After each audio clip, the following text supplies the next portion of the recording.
No Contest. The Case Against Competition. By Alfie Kohn. Acknowledgements. For almost every person who writes a book, there is a circle of friends, relatives, and if the author is sufficiently preoccupied with the project, even casual acquaintances who have been subjected to conversation about it. A well-known writer once turned me down for an interview, claiming he didn't like to talk about whatever he was working on at the time lest his energies be drained. This still baffles me. For the last 10 years, I'd been eager to talk about competition with anyone who spoke English. The many discussions that resulted have refined my thinking on the subject immeasurably, and I'm grateful to those who have listened and questioned and argued. The same goes for those who spoke up after more formal talks I've given in the Boston area and for my students at Tufts University and the Cambridge Center for Adult Education who wrestled with the topic for an entire semester. No one had to put up with more than those who live, or have lived, in the cooperative house I lived in for 5 years. Carol Hetrick, Phil Corman, Ellen Carlino, Marianne Takas, Jeb Brugman, Claudia Cahan, Bob Irwin, Carol Durga, Don Bishop, and Lynn Weiss. My interest in competition can be understood in this context. I am fascinated by questions that seem basic to being human, that address us as whole persons rather than just as disembodied intellects, and that cannot be dealt with adequately within the confines of a single academic discipline. That I have such an orientation is due largely to two people. Rob Bennexson awakened it, prodding me to start reading in psychology and helping me to read critically. George Morgan shaped it, becoming for me a mentor in the best sense of that word, and later, a treasured friend. My original plan was to edit a collection of essays on competition, but it wasn't long before I realized I had a lot more to say than could be contained in an introduction. While I was trying to say it, I pressed drafts of chapters on people whose judgment I valued, hoping for critical readings. I was not disappointed, and I am pleased to thank Laura Schenk, Claire Baker, Phil Corman, Stuart and Estelle Cohn, Susan Hewitt, Marianne Takas, and George Assassin, all of whom helped me to reach a much-needed sense of perspective in addition to suggesting revisions large and small.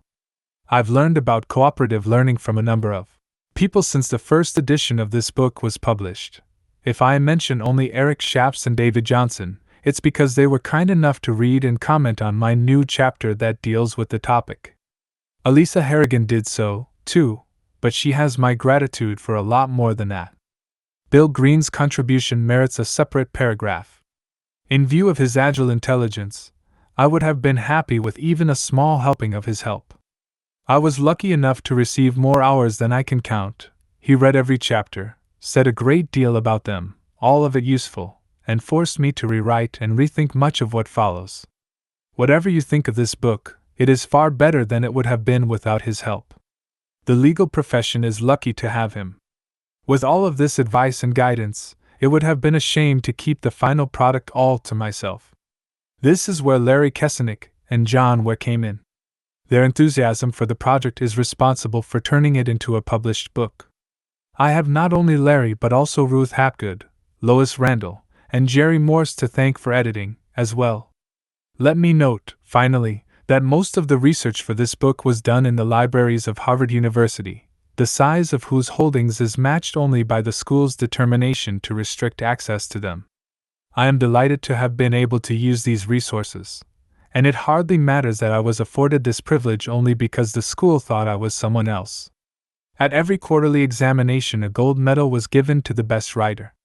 When the first medal was offered, it produced rather a general contention than an emulation and diffused a spirit of envy, jealousy, and discord through the whole school. Boys who were bosom friends before became fierce contentious rivals, and when the prize was adjudged became implacable enemies. Those who were advanced decried the weaker performances. Each wished his opponent's abilities less than his own, and they used all their little arts to misrepresent and abuse each other's performances. Robert Coram, Political Inquiries, 1791. 1. The number one obsession. Life for us has become an endless succession of contests. From the moment the alarm clock rings until sleep overtakes us again, from the time we are toddlers until the day we die, we are busy struggling to outdo others. This is our posture at work and at school, on the playing field, and back at home. It is the common denominator of American life. Precisely because we are so immersed in it, competition can easily escape our notice. A fish does not reflect on the nature of water, Walker Percy once remarked. He cannot imagine its absence, so he cannot consider its presence. Even those who think and write for a living have paid surprisingly little attention to the subject. In the last 50 years, for example, no one has written a book that explores the very idea of competition and the way it plays itself out in all the varied arenas of human life. I do not mean a lament about what has happened to sports today, or a recipe for being a winner in business, or a statistical operation performed on abstractions that issue from experimental games. These roll off the presses regularly. I mean a look at what it really means to try to beat other people, a careful investigation of this arrangement that requires some people to fail in order that others can succeed. If such an analysis is long past due, the need for it is nowhere more urgent than in this country. Different cultures depend on competition to different degrees in structuring their economic system or schooling or recreation. At one end of the spectrum are societies that function without any competition at all. At the other end is the United States. Here is social psychologist Elliot Aronson, from the Little League ball player who bursts into tears after his team loses, to the college students in the football stadium chanting, "We're number one!" From Lyndon Johnson, whose judgment was almost certainly distorted by his oft-stated desire not to be the first American president to lose a war, to the third grader who despises his classmate for a superior performance on an arithmetic test, we manifest a staggering cultural obsession with victory. Others have used similar language. Competition is almost our state religion, says one observer. It is an American cultural addiction, remarks another. Resistance to competition is viewed as suspiciously un-American, notes a third. This does not mean that competition is found only in the United States. The examples offered in this book will likely seem familiar to readers elsewhere. But what may be merely familiar in other places has reached exaggerated, often ludicrous, proportions in this country. We can see this both in the pervasiveness of competitive activities and in the fervor with which we approach them. Our economic system is predicated on competition, while our schooling, from the earliest grades, trains us not only to triumph over others but to regard them as obstacles to our own success. Our leisure time is filled with highly structured games in which one individual or team must defeat another. Even within the family there is rivalry, a muted but often desperate struggle that treats approval as a scarce commodity and turns love into a kind of trophy. Not only do we get carried away with competitive activities, but we turn almost everything else into a contest. Our collective creativity seems to be tied up in devising new ways to produce winners and losers. It is not enough that we struggle against our colleagues at work to be more productive. We also must compete for the title of friendliest employee. The only way we can think of to socialize with the people who work for another company is to try to beat them in a competitive game. If we want to escape all of this by, say, going out dancing, we find that even here we are involved in a contest. No corner of our lives is too trivial, or too important, to be exempted from the compulsion to rank ourselves against one another. Even where no explicit contest has been set up, we tend to construe the world in competitive terms. Several years ago, to cite one small illustration, the New York Times Magazine featured a profile of Placido Domingo that declared he had challenged Luciano Pavarotti, and many say surpassed him, for the title of the world's leading tenor. Opera, too, cannot be enjoyed without our thinking in terms of who is number one. Thus it is that Vince Lombardi's famous comment, "Winning isn't everything, it's the only thing," must be understood not merely as the expression of one football coach's fanaticism, but as a capsule description of our entire culture. Our lives are not merely affected by, but structured upon, the need to be better than. We seem to have reached a point where doing our jobs, educating our children, and even relaxing on the weekends have to take place in the context of a struggle where some must lose. That there might be other ways to do these things is hard for us to imagine, or rather, It would be hard if we were sufficiently reflective about our competitiveness to think about alternatives in the first place. Mostly we just accept it as the way life is. The current celebration of business competition makes these issues particularly timely. Bookstores have been deluged with guides to winning in the marketplace largely because of the rhetoric spilling out of Washington over the last few years. The competition that has been indiscriminately encouraged actually has the effect of shifting power from elected representatives to private corporations, from those who are theoretically accountable to all citizens to those who are, at best, accountable to only the tiny fraction of people who stand to make a profit. Half of all corporate stock is owned by 1% of the population, while 81% of all families own no stock at all. But even if the mystique of corporate success becomes less fashionable after a few years, even if public officials no longer see themselves chiefly as cheerleaders for private industry, our economic system is fundamentally grounded in competition, and an exploration of the subject will continue to be relevant. Moreover, I am concerned in this book with far more than the machinations of the business world. Competition is a deeply ingrained, profoundly enduring part of our lives, and it is time to look more closely at what it does to us. Let us begin with a more precise formulation of the topic. I think it is useful to distinguish between what might be called structural competition and intentional competition. The former refers to a situation, the latter to an attitude. Whereas structural competition has to do with the win/lose framework, which is external, intentional competition is internal. It concerns the desire on the part of an individual to he number one. To say that an activity is structurally competitive is to say that it is characterized by what I will call mutually exclusive goal attainment.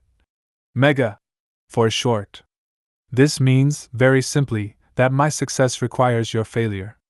Our fates are negatively linked.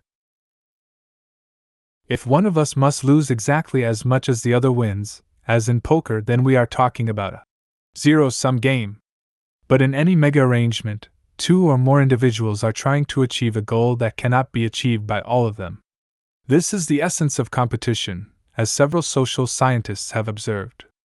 The same phenomenon sometimes has been described as a situation of scarcity.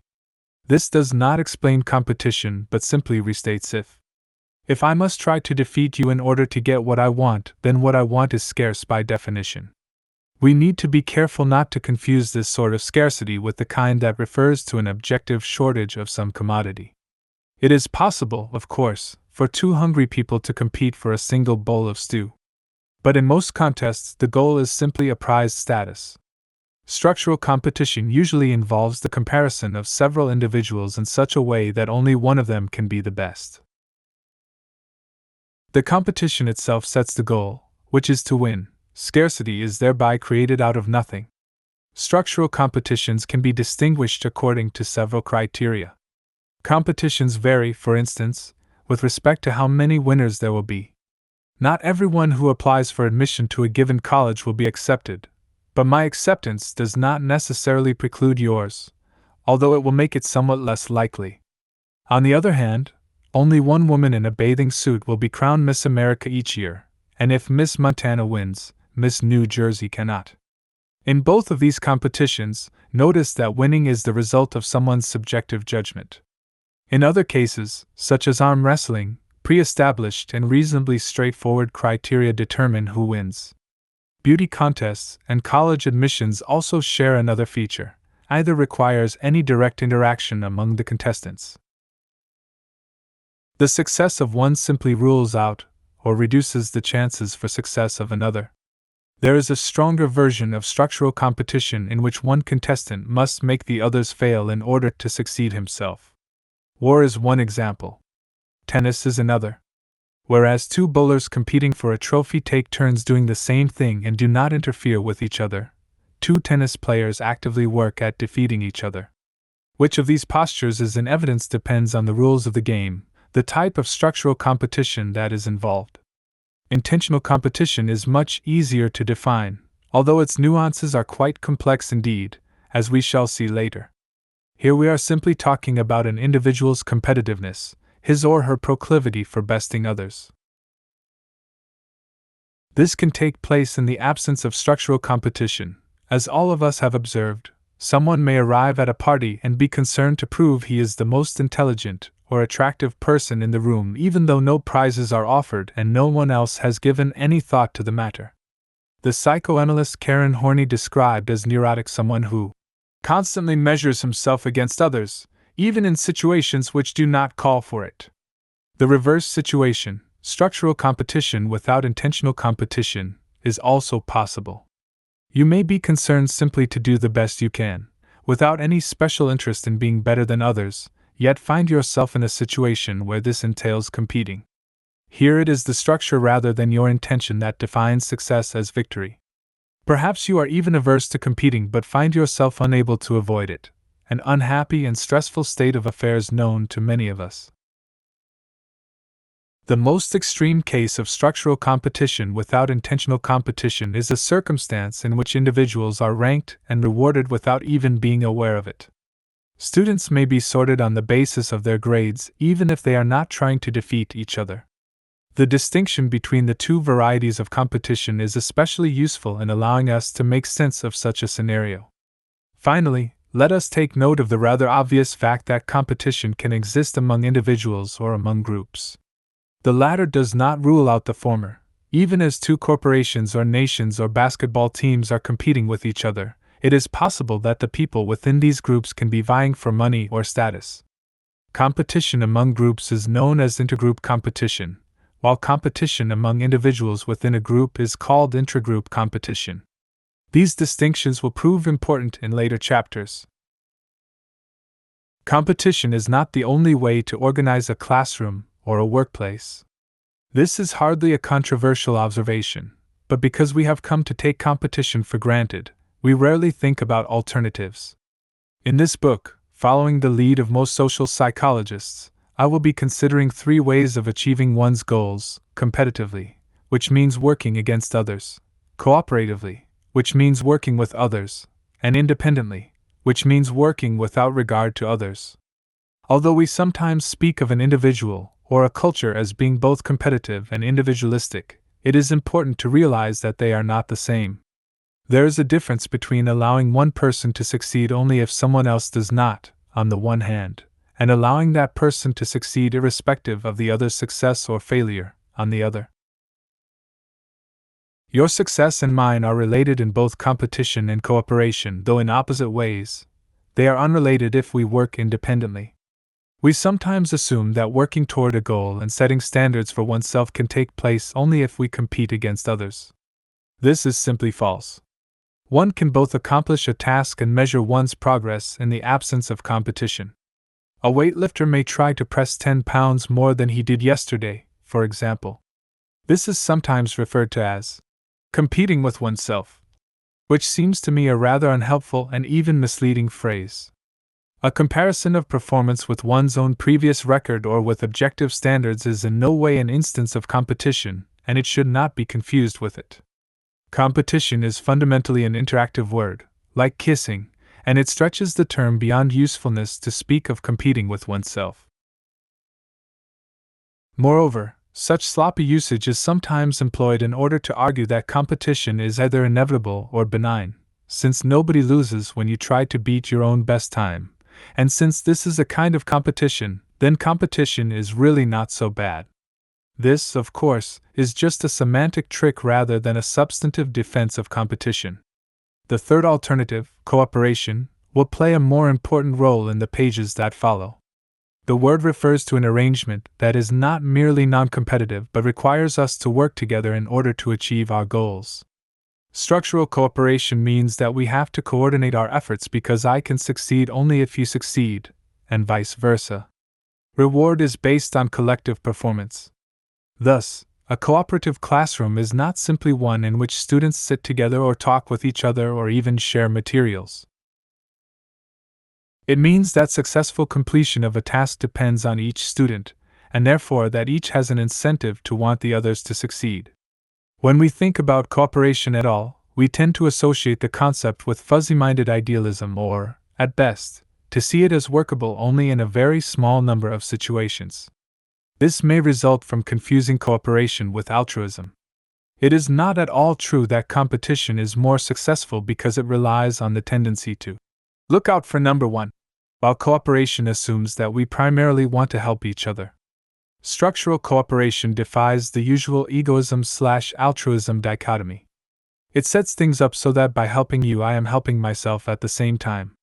Even if my motive initially may have been selfish, our fates now are linked. We sink or swim together. Cooperation is a shrewd and highly successful strategy, a pragmatic choice that gets things done at work and at school even more effectively than competition does, as I will show in Chapter 3, and can serve as a basis for creating challenging and enjoyable games that do not require us to compete against one another, as I will show in Chapter 4. There is also good evidence that cooperation is more conducive to psychological health and to liking one another.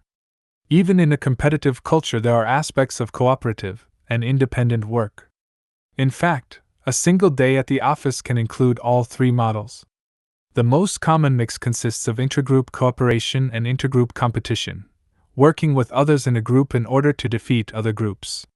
Football players cooperate in order to win, and employees pull together in order that their company can earn higher profits than another company.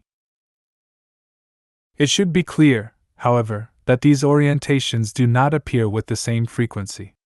Notice how often cooperation in our society is in the service of competition, and how often we must compete without being able to cooperate at all. As Robert Bellah and his colleagues put it, the world of individualistic competition is experienced every day. The world of harmonious unanimity is fully realized only in sporadic flashes of togetherness, glimpses of what might be if only people would cooperate and their purposes reinforce, rather than undercut, one another. That most of us consistently fail to consider the alternatives to competition is a testament to the effectiveness of our socialization. We have been trained not only to compete but to believe in competition. If we are asked about it, we unthinkingly repeat what we have been told. Unfortunately, the case for competition, as most of us have learned it, does not stand up under close scrutiny. It is a case that relies on rhetorical gambits, such as the insinuation that people who oppose competition are simply afraid of it, or on a lack of conceptual precision, such as the confusion of competition with conflict or with success. It is a case that sometimes misrepresents itself, such as by disguising the impulse to compete as a simple need to survive. Long ago, Bertrand Russell pointed out that what is often meant by the struggle for life is really the competitive struggle for success. What people fear when they engage in the struggle is not that they will fail to get their breakfast next morning, but that they will fail to outshine their neighbors. Most of all, the case for competition is based on a great deal of misinformation. Specifically, it has been constructed on 4 central myths, and these myths, in the order of their popularity, form the basis of the next 4 chapters. The first myth is that competition is an unavoidable fact of life, part of human nature. Although this assumption is made casually, and without evidence, it demands a considered response. If it were true, arguments about competition's desirability would be beside the point, since there is nothing we can do about our nature. The second myth is that competition motivates us to do our best, or, in stronger form, that we would cease being productive if we did not compete. This assumption is invoked to explain everything from grades to capitalism. Third, it is sometimes asserted that contests provide the best, if not the only, way to have a good time. All the joys of play are said to hinge on competitive games. The last myth is that competition builds character, that it is good for self-confidence. This claim is not heard quite so often as the others, probably because it contradicts not only empirical evidence but our own experience of the psychological impact of competition. I mean to refute each of these myths by looking at all the arenas of human life where competition is present and by reviewing the relevant evidence from such diverse fields as education, social psychology, sociology, psychoanalysis, leisure studies, evolutionary biology, and cultural anthropology. Contributions from philosophy and literature will be included for good measure. Investigating a topic like competition really seems to require this kind of interdisciplinary approach. the territorial inclinations of most scholars have often limited their effectiveness at exploring this and other important questions. These questions sprawl rudely across the boundaries that divide academic specialties. Beginning with a definition of terms, as I have done, is fairly standard. But in this case, being clear about what competition means not only helps to keep the issue in sharper focus, it actually forms the basis of a critique. Strip away all the assumptions about what competition is supposed to do, all the claims in its behalf that we accept and repeat reflexively. What you have left is the essence of the concept: mutually exclusive goal attainment, mega. One person succeeds only if another does not. From this uncluttered perspective, it seems clear right away that something is drastically wrong with such an arrangement. How can we do our best when we are spending our energies trying to make others lose, and fearing that they will make us lose? Can this sort of struggle really be the best way to have a good time? What happens to our self-esteem when it becomes dependent on how much better we do than the next person? Most striking of all is the impact of this arrangement on human relationship. A structural incentive to see other people Jose cannot help but drive a wedge between us and invite hostility. Again, all of these conclusions seem to flow from the very nature of competition. As it happens, they also are corroborated by the evidence, what we see around us, and what scores of studies have been finding. One may not be inclined to consider this evidence, though, until the elemental question has been asked: what do we mean when we speak of competing? The more closely I have examined the topic, the more firmly I have become convinced that competition is an inherently undesirable arrangement, that the phrase healthy competition is actually a contradiction in terms. This is nothing short of heresy because only two positions on the question are normally recognized: enthusiastic support and qualified support. Broadly speaking, the former can be called the conservative position and the latter, liberal. Conservatives champion competition of all kinds, often coming close to Lombardi's dictum about winnings being the only thing. Liberals are typically more restrained, granting that excessive competition is to be avoided and lamenting that our culture now encourages winning at all costs. Competition itself, however, if it is kept in its proper perspective, can be productive, enjoyable, stimulating, and so on. The latter is the view of most of the critics of competition whom I will be quoting throughout this book. It seems to me, however, that they are unwilling to see their intuitions, and in some cases their data, through to their logical conclusion. Perhaps this is because these writers assume that they would lose all credibility if they took the extreme position that competition simply makes no sense, and thus they feel compelled to say that the problem is not with competition, per se, but only with the way we compete or the extent of our competitiveness. Despite the fact that such moderation confers respectability, my conviction that the problem lies with competition itself, and that the extent of this problem is in direct proportion to the degree of competitiveness in a given activity, has been strengthened as I have looked at each of the spheres where it appears. I believe the case against competition is so compelling that parenthetical qualifications to the effect that competing can sometimes be constructive would be incongruous and unwarranted. What follows is an elaboration of this radical critique. After addressing the four central myths of competition, that it is inevitable, more productive, more enjoyable, and likely to build character, I examine its interpersonal consequences in Chapter 6. This is followed in Chapter 7 by a discussion of whether such ugly things as cheating and violence represent the corruption of true competition or its very consummation. Chapter 8 considers the current movement on the part of many women toward becoming competitive, in the same way men are. Chapter 9 reviews the prospects for replacing competition with cooperative alternatives, and the final chapter, new to this edition, focuses on one particularly promising such alternative that allows schoolchildren to learn with each other instead of against or apart from each other. Finally, in an afterword added in 1992, I describe how this book has been received and offer some reflections on signs of change, and of stasis, in our culture since the first edition was published.